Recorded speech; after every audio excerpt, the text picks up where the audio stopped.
Maka Nahas orang Amon itu bergerak maju dan berkemah mengepung Yabes Gilead. Lalu berkatalah semua orang Yabes itu kepada Nahas, "Adakanlah perjanjian dengan kami, maka kami akan takluk kepadamu." Tetapi Nahas orang Amon itu berkata kepada mereka,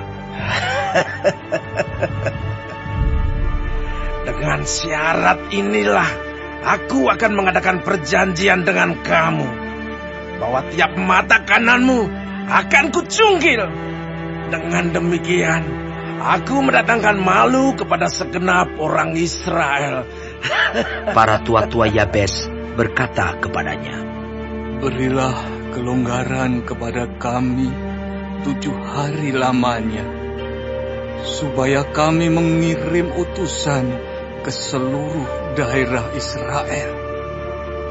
Dan jika tidak ada seorang pun yang menyelamatkan kami, maka kami akan keluar menyerahkan diri kepadamu." Ketika para utusan itu sampai di Gibea Saul dan menyampaikan hal itu kepada bangsa itu, menangislah bangsa itu dengan suara nyaring. Saul baru saja datang dari padang dengan berjalan di belakang lembunya, dan ia bertanya, "Ada apa dengan orang-orang itu, sehingga mereka menangis?" Mereka menceritakan kepadanya kabar orang-orang Yabes itu. Ketika Saul mendengar kabar itu, maka berkuasalah roh Allah atas dia, dan menyala-nyalalah amarahnya dengan sangat. Diambilnyalah sepasang lembu, dipotong-potongnya, lalu potongan-potongan itu dikirimkannya ke seluruh daerah Israel dengan perantaraan utusan. Pesannya, "Siapa yang tidak maju mengikuti Saul dan mengikuti Samuel, lembu-lembunya akan diperlakukan juga demikian." Lalu Tuhan mendatangkan ketakutan kepada bangsa itu, sehingga majulah mereka serentak. Ketika Saul memeriksa barisan mereka di Bezek, maka ada 300.000 orang Israel dan 30.000 orang Yehuda. Kepada para utusan yang datang itu dikatakan, "Beginilah kamu katakan kepada orang-orang Yabes Gilead, besok pada waktu panas teriknya matahari, akan datang bagimu penyelamatan." Ketika para utusan kembali dan memberitahukan hal itu kepada orang-orang Yabes, bersukacitalah mereka. Lalu orang-orang Yabes itu berkata kepada Nahas, "Besok kami akan keluar menyerahkan diri kepadamu. Maka bolehlah kamu lakukan terhadap kami apapun yang kamu pandang baik." Keesokan harinya, Saul membagi rakyat itu menjadi 3 pasukan. Mereka itu masuk ke tengah-tengah perkemahan musuh pada waktu kawal pagi dan memukul kalah orang-orang Amon sebelum hari panas. Dan terserak-seraklah orang-orang yang lolos itu, sehingga di antara mereka tidak ada tinggal 2 orang bersama-sama. Lalu berkatalah bangsa itu kepada Samuel, "Siapakah yang telah berkata, masakan Saul menjadi raja atas kita? Serahkanlah orang-orang itu, supaya kami membunuhnya."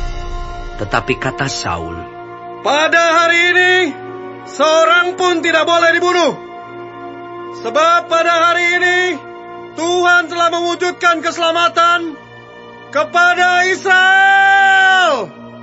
Dan Samuel berkata kepada bangsa itu, "Marilah kita pergi ke Gilgal dan membarui jabatan raja di sana." Lalu pergilah seluruh bangsa itu ke Gilgal dan menjadikan Saul raja di sana di hadapan Tuhan di Gilgal.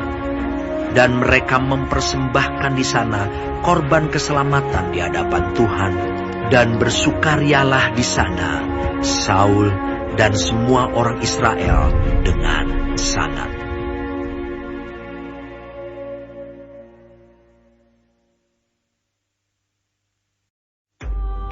Berkatalah Samuel kepada seluruh orang Israel, "Telah aku dengarkan segala permintaanmu yang kamu sampaikan kepadaku, dan seorang raja telah kuangkat atasmu.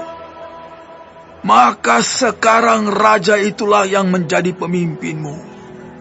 Tetapi aku ini telah menjadi tua dan beruban. Dan bukankah anak-anakku laki-laki ada di antara kamu? Akulah yang menjadi pemimpinmu dari sejak mudaku sampai hari ini. Di sini aku berdiri. Berikanlah kesaksian menentang aku di hadapan Tuhan dan di hadapan orang yang diurapinya. Lembu siapakah yang telah kuambil? Keledai siapakah yang telah kuambil? Siapakah yang telah kuperas? Siapakah yang telah kuperlakukan dengan kekerasan? Dari tangan siapakah telah kuterima sogok sehingga aku harus tutup mata? Aku akan mengembalikannya kepadamu. Jawab mereka, Engkau tidak memeras kami, dan engkau tidak memperlakukan kami dengan kekerasan, dan engkau tidak menerima apa-apa dari tangan siapapun. Lalu berkatalah ia kepada mereka, Tuhan menjadi saksi kepada kamu, dan orang yang diurapinya pun menjadi saksi pada hari ini, bahwa kamu tidak mendapat apa-apa dalam tanganku. Jawab mereka. Dia menjadi saksi. Lalu berkatalah Samuel kepada bangsa itu, Tuhanlah saksi yang mengangkat Musa dan Harun dan yang menuntun nenek moyangmu keluar dari tanah Mesir. Maka sebab itu, berdirilah supaya aku bersama-sama dengan kamu berhakim di hadapan Tuhan mengenai segala perbuatan keselamatan Tuhan yang telah dikerjakannya kepadamu dan kepada nenek moyangmu. Ketika Yakub datang ke Mesir dan nenek moyangmu berseru-seru kepada Tuhan, maka Tuhan mengutus Musa dan Harun yang membawa nenek moyangmu keluar dari Mesir dan membiarkan mereka diam di tempat ini. Tetapi mereka melupakan Tuhan Allah mereka, dan ia menyerahkan mereka ke dalam tangan Sisera, panglima tentara di Hazor, dan ke dalam tangan orang Filistin dan Raja Moab yang berperang melawan mereka. Mereka berseru-seru kepada Tuhan. Katanya, kami telah berdosa, sebab kami telah meninggalkan Tuhan dan beribadah kepada para Baal dan para Asytoret. Maka sekarang, lepaskanlah kami dari tangan musuh kami, maka kami akan beribadah kepadamu. Sesudah itu Tuhan mengutus Yerubbaal, Barak, Yefta dan Samuel, dan melepaskan kamu dari tangan musuh di sekelilingmu, sehingga kamu diam dengan tentram. Tetapi ketika kamu melihat bahwa Nahas, Raja Bani Amon, mendatangi kamu, maka kamu berkata kepadaku, tidak, seorang raja harus memerintah kami, padahal Tuhan Allahmu adalah rajamu. Maka sebab itu, lihat, itu raja yang telah kamu pilih, yang kamu minta. Sesungguhnya Tuhan telah mengangkat raja atasku. Asal saja kamu takut akan Tuhan, beribadah kepadanya, mendengarkan firman-Nya, dan tidak menentang titah Tuhan. Dan baik kamu maupun raja yang akan memerintah kamu itu mengikuti Tuhan Allahmu. Tetapi jika kamu tidak mendengarkan firman Tuhan dan kamu menentang titah Tuhan, maka tangan Tuhan akan melawan kamu dan melawan rajamu.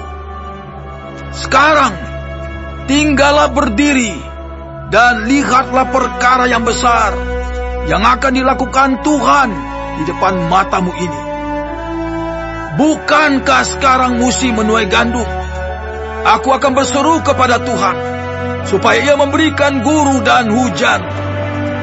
Lihatlah dan sadarlah bahwa besar kejahatan yang telah kamu lakukan itu di mata Tuhan dengan meminta raja bagimu. Lalu berserulah Samuel kepada Tuhan. Maka Tuhan memberikan pada hari itu guru dan hujan, sehingga sangat takutlah seluruh bangsa itu kepada Tuhan dan kepada Samuel. Berkatalah seluruh bangsa itu kepada Samuel, Berdoalah untuk hamba-hambamu ini kepada Tuhan Allahmu, supaya jangan kami mati. Sebab dengan meminta raja bagi kami menambah dosa kami dengan kejahatan ini. Dan berkatalah Samuel kepada bangsa itu, Jangan takut. Memang kamu telah melakukan segala kejahatan ini. Tetapi janganlah berhenti mengikuti Tuhan, melainkan beribadahlah kepada Tuhan dengan segenap hatimu. Janganlah menyimpang untuk mengejar dewa kesia-siaan yang tidak berguna dan tidak dapat menolong, karena semuanya itu adalah kesia-siaan belaka. Sebab Tuhan tidak akan membuang umat-Nya, sebab namanya yang besar. Bukankah Tuhan telah berkenan untuk membuat kamu menjadi umat-Nya? Mengenai aku, jauhlah daripadaku untuk berdosa kepada Tuhan. Dengan berhenti mendoakan kamu, aku akan mengajarkan kepadamu jalan yang baik dan lurus. Hanya takutlah akan Tuhan dan setialah beribadah kepadanya dengan segenap hatimu. Sebab ketahuilah betapa besarnya hal-hal yang dilakukannya di antara kamu. Tetapi jika kamu terus berbuat jahat, maka kamu akan dilenyapkan, baik kamu maupun rajamu itu.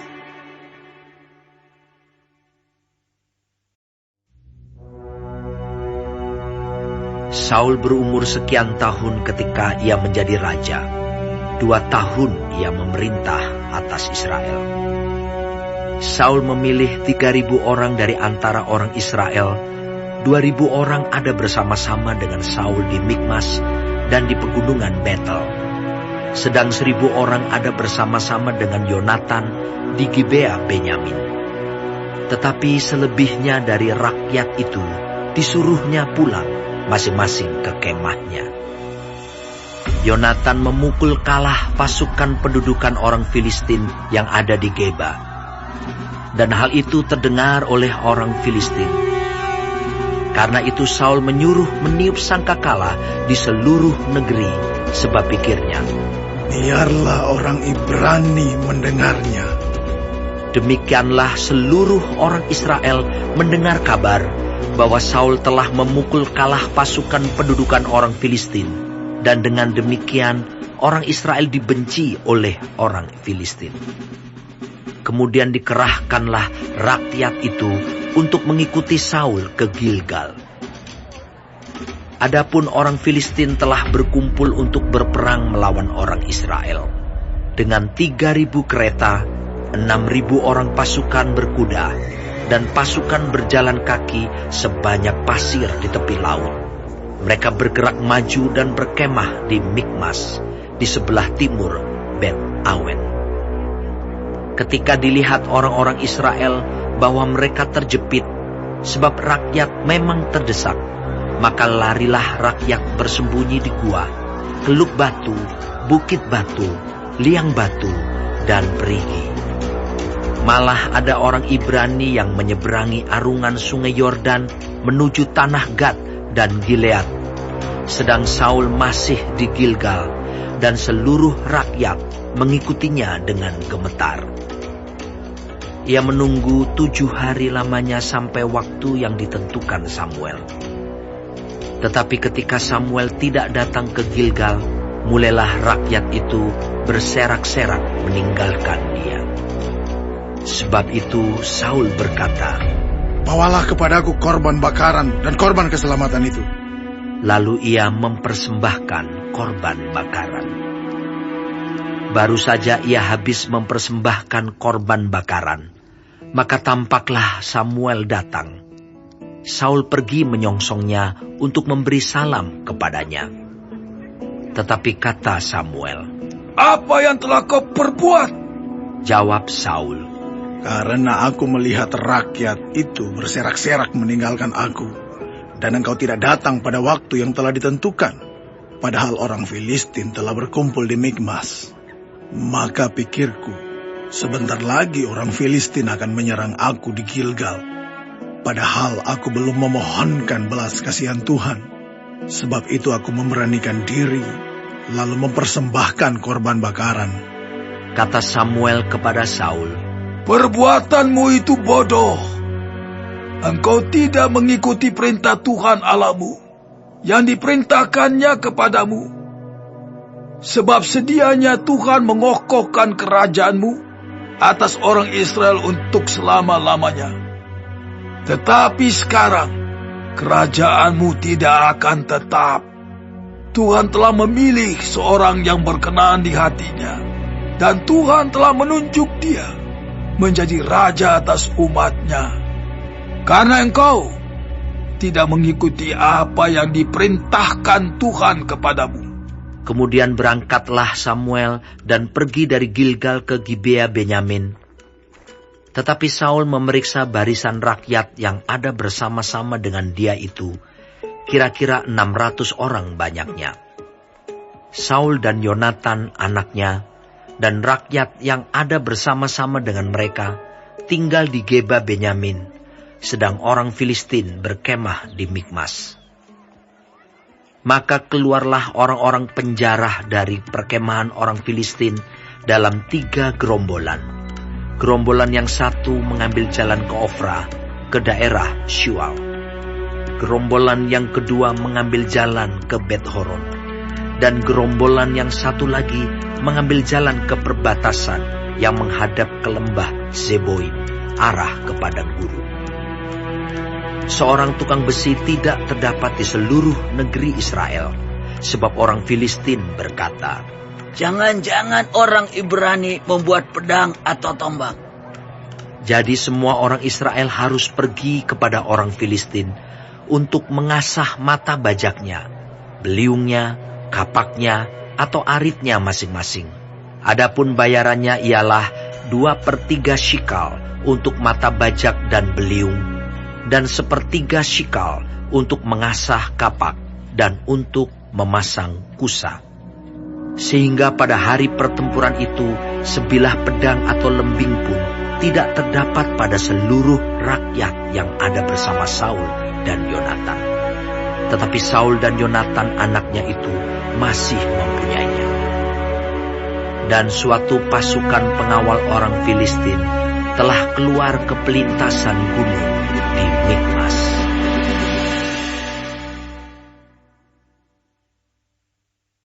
Bagi warga Sorga yang mau dapat pemberitahuan video terbaru, silahkan klik subscribe dan paling penting jangan lupa untuk klik aktifkan loncengnya ya.